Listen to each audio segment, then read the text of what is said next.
నమస్తే నేను Sujatha welcome to master కి టీవీ ఇది సామాన్యుడి స్వేచ్ఛకు సంకేతం ఇక డీటెయిల్స్ చూస్తే ఏలూరు నియోజకవర్గ జనసేన అభ్యర్థి రెడ్డి అప్పలనాయుడుకు జనసేన అధిష్టానం అండగా ఉంటుందని హామీ వచ్చింది బడేటి రాధాకృష్ణతో కలిసి ముందుకు సాగుతామని ఏలూరు కూటమి అభ్యర్థిని 50,000 మెజారిటీతో గెలిపించడానికి కృషి చేస్తామని రెడ్డి అప్పలనాయుడు తెలియజేశారు కూటమి అభ్యర్థి బడేటి చంటి మాట్లాడుతూ రెడ్డి అప్పలనాయుడు త్వరలో తెలుగుదేశం నాయకుడు లోకేష్ బాబుతో మాట్లాడతారని తెలిపారు నియోజకవర్గంలో ఇద్దరం కలిసిమెలిసి తిరిగి పార్టీ బలోపేతం చేస్తామని అభ్యర్థి గెలుపు కోసం విశేషంగా కృషి చేస్తామని తెలిపారు జగన్మోహన్ రెడ్డి గారిని గద్దె దింపాలి ఏలూరులో జనసేన టీడీపీ జెండా ఎగరాలనేది మరి రెడ్డి అప్పలనాయుడు గారికి కూడా న్యాయం జరగాలనే ఉద్దేశంతో మేము కూడా చెప్పడం జరిగింది తప్పనిసరిగా ఆయన ఏదైతే ఆశిస్తున్నారో ఆ పదవి కంపల్సరిగా మేము ఇస్తామని చెప్పి వాళ్ళు కానీ వీళ్ళు కానీ నాయకత్వం చెప్పడం జరిగింది ఎందుకంటే అది ప్రత్యక్ష రాజకీయంగా అవ్వచ్చు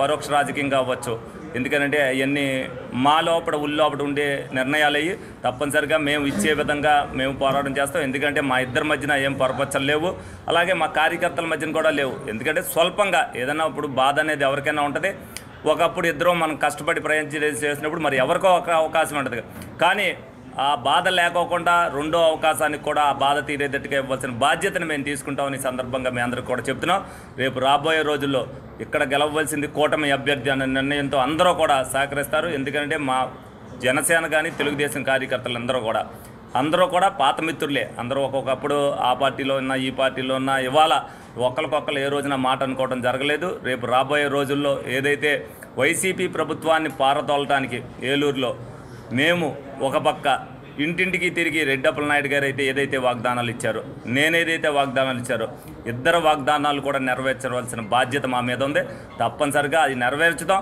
అలాగే కార్యకర్తలకు కానీ నాయకులకు కానీ ఇద్దరు కూడా రేపొద్దున రాబోయే రోజుల్లో జనసేన వాళ్ళు ఎవరైతే కష్టపడ్డారో వాళ్ళకి గుర్తింపుగా మా తెలుగుదేశం పార్టీ వాళ్ళతో పాటు వాళ్ళకు కూడా న్యాయం చేసే విధంగా రేపు పరిపాలన కూడా అదే విధంగా ఉంటుంది ఏ కల్మషం లేకుండా కింద వాళ్ళు ఏమీ కూడా అరమరికలు తెచ్చుకోమాకండి ఏదన్నా అంతిమంగా మేము ఇద్దరం మాట్లాడుకుని నిర్ణయం తీసుకుంటాం లేకపోతే పైన వాళ్ళు చెప్పిన సూచన ప్రకారం మేము తీసుకోవడం జరుగుద్ది అందరూ కలిసికట్టుగా విజయం ఏ విధంగా ఉండాలంటే రేపొద్దున జనసేన తెలుగుదేశం పార్టీ కార్యకర్త అందరికీ న్యాయం జరగాలి అంటే ఏలూరు నగరంలో తెలుగుదేశం పార్టీ జిల్లా కార్యాలయంలో దేవాలయంలో పూజారులపై దాడిని ఖండిస్తూ సమావేశం ఏర్పాటు చేశారు ఈ సమావేశంలో తెలుగుదేశం పార్టీ రాష్ట్ర బ్రాహ్మణ సంఘ అధికార కమిటీ కన్వీనర్ బుచ్చి రాంప్రసాద్ మాట్లాడారు దేవాలయంలో అర్చన సరిగ్గా నిర్వహించలేదనే అక్కసుతో కాకినాడలోని ఓ దేవాలయం వద్ద వైఎస్ఆర్సీపీకి చెందిన కార్యకర్తలు దాడి చేశారని ఆవేదన వ్యక్తం చేశారు దాడిపై స్పందించిన రాష్ట్ర బ్రాహ్మణ సంఘం కాకినాడ వెళ్లి పూజారులను పరామర్శించి భరోసా ఇచ్చినట్లుగా తెలిపారు ఏలూరు జిల్లా తెలుగుదేశం పార్టీ కన్వీనర్ శర్మ మాట్లాడుతూ రాష్ట్ర వ్యాప్తంగా ఉన్న 22 లక్షల బ్రాహ్మణులు సైతం కాకినాడలో జరిగిన సంఘటన పట్ల విచారణ వ్యక్తం చేస్తున్నటువంటి దుశ్చర్యని మేము అఖిల భారత బ్రాహ్మణ సేవా సంఘం తరఫున బ్రాహ్మణ సాధికార సంఘం తరఫున తీవ్రంగా ఖండిస్తున్నాము మరి రాష్ట్రంలో ఉన్నటువంటి 22 లక్షల బ్రాహ్మణ ప్రజానీకం కూడా ఈ దుశ్చర్యల్ని ఈ ప్రభుత్వ హయాంలో బ్రాహ్మణుల అణిచివేతకు గురవుతున్నటువంటి ఈ చర్యల్ని గమనించి రాబోయే ఎన్నికల్లో ఈ వైకాపా ప్రభుత్వానికి బుద్ధి చెప్పాలని చెప్పి మేమందరం కూడా ఈ సభావేదిక ద్వారా తెలియజేస్తున్నాం. నా పేరు బుచ్చిరామ్ ప్రసాద్.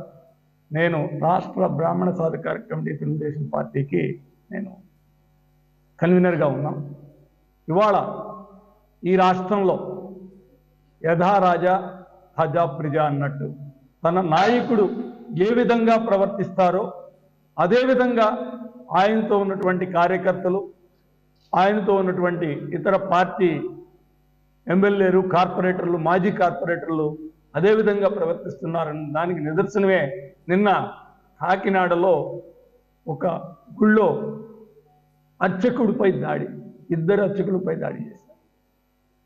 ఇదెంతో అమానుషం దారుణం. ఎందుకంటే పురం ఇదం కోరేవాడే పురోహితుడు అంట. ఈ రాష్ట్రం సౌభాగ్యంగా ఉండాలంటే ప్రతిరోజు గుళ్ళో దేవుణ్ణి పూజిస్తూ సర్వే జనా సుఖినో భవంతు సమస్త లోకా సుఖినో భవంతు అని చెప్పేవాడే పురోహితుడు. ఆయన దేవునికి మనకి అనుసంధానంగా ఉంటాడు. ఆ విధంగా భావిస్తూ దేవుడు తరువాత తల్లి తండ్రి తర్వాత ఎన్నికల నియమావళిని తప్పకుండా పాటించాలని ఎన్నికల రిటర్నింగ్ అధికారి సుదర్శన దొర స్పష్టం చేశారు. శ్రీకాకుళం జిల్లా ఇచ్చాపురం మండలం తహసీల్దార్ కార్యాలయంలో సమావేశం నిర్వహించారు. ఇచ్చాపురం, కవిటి, కంచిలి, సోంపేటలో 299 పోలింగ్ స్టేషన్లను ఏర్పాటు చేసినట్లుగా తెలిపారు. ఈ పోలింగ్ స్టేషన్లలో 2,67,126 మంది ఓటర్లు తమ ఓటు హక్కును వినియోగించుకోనున్నట్లు తెలిపారు. తమ సిబ్బంది అంతా ఎన్నికల విధుల్లో అప్రమత్తంగా ఉన్నారని నిఘా ఉందన్నారు. మొత్తం 299 పోలింగ్ స్టేషన్లు ఉన్నాయి. ఈ పోలింగ్ స్టేషన్లను సుమారుగా మా ఓటర్లు 2,67,000 మంది 126 మంది 2,67,126 మంది ఓటర్లు అనేవి ఈ వచ్చే జరగబోయే ఎలక్షన్లో అందరూ కూడా పాల్గొంటారు. మాకు షెడ్యూల్ రిలీజ్ అయింది 16వ తేదీన. సెంట్రల్ గవర్నమెంట్ అనేది షెడ్యూల్ రిలీజ్ చేశారు 16వ తేదీన. నోటిఫికేషన్ అనేది 18వ తేదీ నుంచి స్టార్ట్ అవుతుంది. 16వ తేదీన షెడ్యూల్ విడుదలైంది కాబట్టి మా టీమ్స్ అన్ని కూడా ఉన్న మోడల్ కోడ్ ఆఫ్ కాండక్ట్ అంతా కూడా అమల్లోకి వచ్చింది. ఈ ఎంసీసీ టీమ్స్ అన్ని కూడా మాకున్నటువంటి 4 టీములు, ఫ్లయింగ్ స్క్వాడ్, అలాగే ఎస్ఎస్టీ టీమ్స్, అలాగే చెక్ పోస్టు అన్ని కూడా 24 గంటలు కూడా పనిచేయడానికి అందరూ కూడా రెడీగా ఉన్నారు. అలాగే ఎంసీసీ టీమ్స్ అన్ని కూడా కంప్లైంట్లు అన్ని కూడా నోట్ చేసుకోవడానికి రెడీగానే ఉంది. అలాగే మండల హెడ్ క్వార్టర్ అయిన కాన్స్టిట్యూన్సీ హెడ్ క్వార్టర్ అయిన ఇచ్చాపురంలోని మేము కంట్రోల్ రూమ్ అనేది ఏర్పాటు చేయడం జరిగింది. ఆ కంట్రోల్ రూమ్కి అందరూ కూడా ఎవరైనా ఏదైనా ఫోన్ చేస్తే ఇమీడియట్గా మేము యాక్షన్ తీసుకోవడం జరుగుతుంది. మరి ఇక్కడ నుంచి మాకు చూసుకుంటూ పోతే స్టార్టింగ్ నామినేషన్ స్టార్ట్ అయిన తర్వాత 10 రోజుల్లో కనీసం అంతా కూడా ప్రక్రియ 40 రోజుల్లో అంతా కూడా క్లియర్ అయిపోతుంది. మీకు అందరికీ మరొకసారి తెలియజేస్తున్నాము. మరి ఇప్పటి వరకు కూడా అన్ని విషయాల్లో కూడా అందరూ కూడా సహకరించారు. ఇక్కడ కూడా ఎలక్షన్ కంప్లీట్ అయ్యే వరకు కూడా మాకు అందరూ కూడా సహకరించారు.